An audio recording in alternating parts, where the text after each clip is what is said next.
Hello guys, सो आज हम discuss करने वाले हैं थ्रोन ऑफ सील के एक स्पॉइलर वीडियो। सो गाइस, जैसा कि हमने लास्ट एपिसोड में देखा था कि हाओ चुन एंड डाली के बीच में काफ़ी बुरे तरीके से एक फ़ाइट स्टार्ट हो चुकी थी, क्योंकि डाली को ये लग रहा था कि एनाकोंडा ट्राइब का सन ऑफ डेस्टिनी हाओ चुन कभी हो ही नहीं सकता, क्योंकि वो एक ह्यूमन है। लेकिन इस सब के बावजूद भी डेस्टिनी ने हाओ चुन को अपना सन चुन लिया था एंड यहाँ पे खुद भी नहीं पता था इन सारी चीज़ों के बारे में। लेकिन जैसे ही वहाँ पे किंग की एंट्री हो गई थी, तो फिर उसके बाद उन्होंने सब कुछ ही हाओ चुन को समझा दिया था एंड टीम भी इस चीज़ के लिए मान चुकी थी। और उसी के साथ वो उसे एक मैप भी देते हैं और ये कहा था उसे कि तुम जाओ एंड जाके होली स्पिरिट की तलाश करो एंड उम्मीद करते हैं कि जल्द से जल्द तुम वापस आओगे, क्योंकि हमें सिर्फ तुमसे ही उम्मीद है कि तुम हमारी ट्राइब को एक लाइट की ओर ज़रूर से ही लेके जाओगे। हाओ चुन शहर एंड बाकी सारी टीम तुरंत ही निकल चुके थे। हालांकि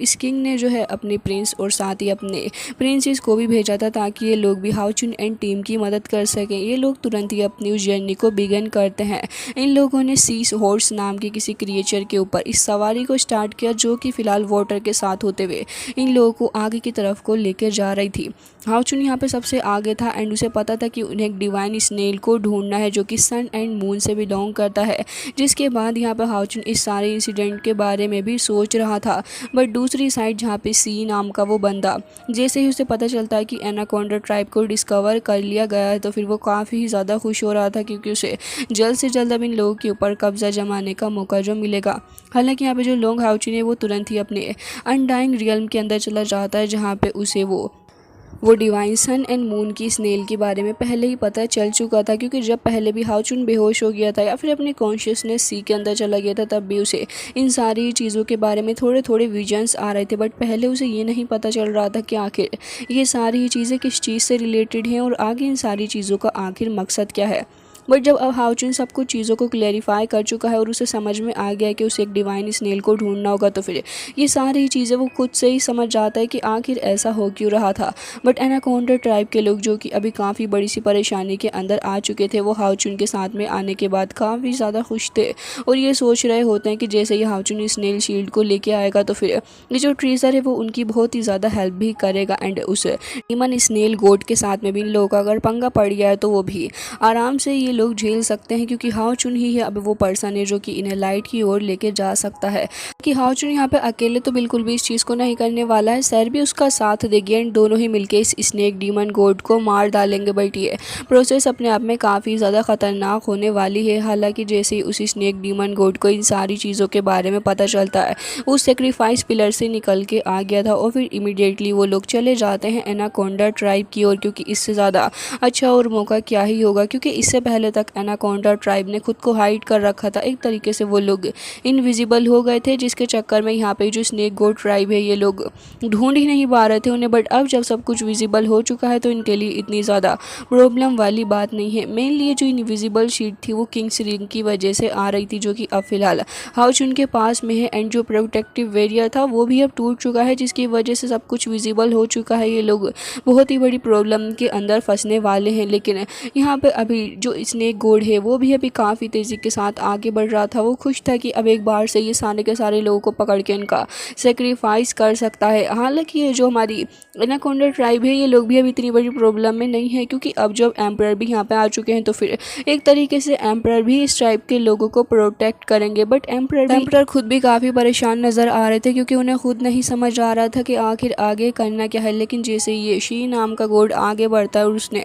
सारे ही लोगों को मारना शुरू कर दिया था, बल्कि वो तो एनाकोंडा ट्राइब के ढेर सारे लोगों को मारता है और साथ ही जो उसके साथ में उसके सर्वेंट आए थे वो भी यहाँ पे एनाकोंडा ट्राइब के लोगों को बहुत ही बेदर्दी के साथ मारने लग गए थे। यहाँ पे ये लोग खुद को प्रोटेक्ट करने की कोशिश भी करते हैं, क्योंकि इनके ट्राइब में बच्चे और विमेन ये भी मौजूद थे। बट जो कुछ एल्डर्स वगैरह होते हैं वो आगे आके फाइट करने की भी कोशिश कर रहे थे। बट यहाँ पे जो स्नेक ट्राइब है इसके लोग बहुत ही ज़्यादा स्ट्रॉन्ग है, जिसके चलते यहाँ पे बहुत ही ज़्यादा भारी ये लोग पड़ रहे थे। लेकिन जैसे ही एम्परर मैदान में आते हैं फाइट करने के लिए, तो वो तो तुरंत ही काफ़ी स्ट्रॉन्ग अटैक करते हैं, जिससे कि वो बंदा शी वो तो हवा में एकदम से ही लहराने लग गया था। बट ज़्यादा देर तक ये खुशी बरकरार नहीं रहती, क्योंकि ये फाइट जैसे ही कुछ देर बाद ख़त्म होती है, तभी यहाँ पे वो एक बार फिर से अपीयर हो गया था। बल्कि यहाँ पे बहुत ही बुरे तरीके से एम्परर के ऊपर वो अटैक करता है, क्योंकि ज़्यादा वक्त तक तो ये सिचुएशन वैसे भी नहीं चलने वाली थी। तो फिर यहाँ पे हमें देखने के लिए मिलेगा कि जो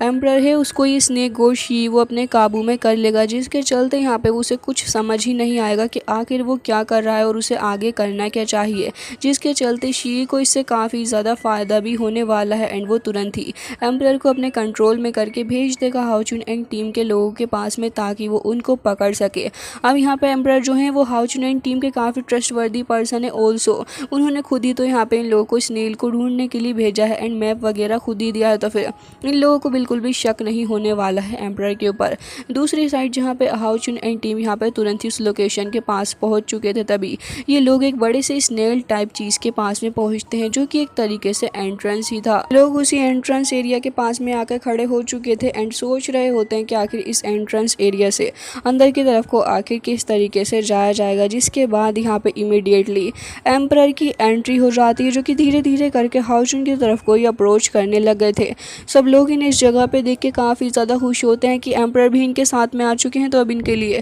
ज़्यादा प्रॉब्लम नहीं होगी इस स्नेल चीज़ को ढूंढने के लिए। लेकिन जैसे जैसे वो आगे बढ़ते जा रहे थे, तभी उनकी डॉटर उन्हें देख के काफ़ी ज़्यादा खुश होती है और वो आगे की तरफ को बढ़ने लग गई थी। वो तुरंत ही अपने फादर को हक भी करना चाह रही होती है, लेकिन उसके फादर काफ़ी ज़्यादा अनयूजुअल सा बिहेव कर रहे थे, बल्कि उनकी आइज़ जो थी वो तुरंत ही रेड हो जाती हैं और अब वो प्रिंसेस के ऊपर अपनी स्वॉर्ड के थ्रू अटैक करने लग जाते हैं, जिसे देख के सारे ही लोग काफ़ी ज़्यादा बुरे तरीके से हैरान थे कि आखिर ये एम्परर जो कि अपनी बेटी से इतना ज़्यादा प्यार करते हैं वो ऐसा क्यों बिहेव कर रहे हैं। बट उन्हें ज़्यादा देर नहीं लगती इसके पीछे की एक्चुअल वजह जानने में, जिसके चलते यहाँ पर तुरंत ही प्रिंसेस को बचाया जाता है। हाओचुन आगे आके कमांड संभालता है, तो फिर ये समझ गए थे कि यहाँ पे वो अपना कंट्रोल खो चुके हैं अपनी बॉडी से, बट उनकी बॉडी के कुछ कुछ सेंसेस अभी भी मौजूद हैं, जिसके चलते वो अपनी बेटी को इस तरीके से हर्ट तो बिल्कुल भी नहीं कर सकते। हालांकि इसी पॉइंट पर हाओचुन काफ़ी मेहनत करके उन्हें कैसे भी करके होश में लेके आता है, तभी एम्परर सब कुछ बता देते हैं कि वो जो बंदा शी नाम का है उस स्नेक गॉड ने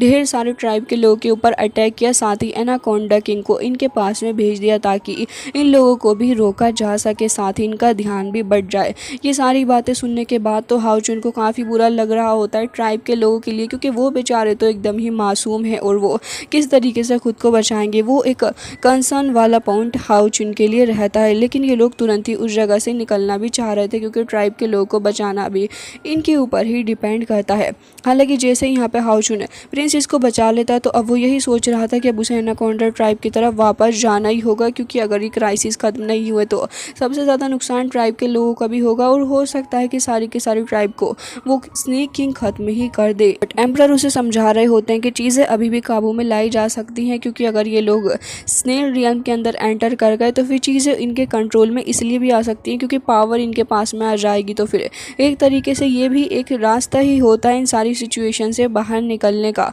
बट गाइज यहाँ पे इसी के साथ ये स्पॉइलर एंड हो जाता है, बट इसके पीछे एक और काफ़ी इंपॉर्टेंट डिस्कशन हम लोगों को करना बाकी है, क्योंकि यहाँ पे जो नोवेल है उसके अंदर ये एनाकोंडा ट्राइब के जैसा कोई चीज़ था ही नहीं, लेकिन यहाँ पे ये ऑफिशियल पार्टी ने खुद से ही शायद एंटर किए हैं सारी की सारी स्टोरी लाइन को। लेकिन इस सब के बावजूद जो एनिमेशन अभी चाइना के अंदर रिलीज़ हुआ है उससे ये लोग काफ़ी ज़्यादा खफा हैं, स्पेशली ये जो एनाकोंडा ट्राइब को लेके सारी चीज़ें दिखाई गई हैं, वहाँ के सिटीजन्स इस चीज़ को बिल्कुल भी पसंद नहीं कर रहे कि इतनी ज़्यादा बुरे तरीके से ये लोग ये चीज़ों को दिखा रहे हैं, वो इसे पसंद नहीं कर रहे, साथ ही डिमांड कर रहे हैं कि अब इस डोंगुआ को इसी पॉइंट के ऊपर एंड कर दिया जाए, क्योंकि के अंदर अब लोगों को इतना ज़्यादा दम आता हुआ नज़र नहीं आ रहा है, जिसके चलते लोग सोच रहे हैं कि डोंगुआ ऐसे ही करते डे बाई डे और भी ज़्यादा वर्स्ट होता जाएगा, जो कि अपने आप में एक कंसर्न की चीज़ है। और इसी की वजह से लोग डिमांड कर रहे हैं कि इस डोंगुआ को अब बंद ही कर दिया जाए, वही इस डोंगुआ के लिए सबसे ज़्यादा बेटर चीज़ रहेगी। गाइज आपका इस स्टोरी लाइन को लेके क्या कहना है, प्लीज़ कमेंट करके ज़रूर से ही बताइएगा।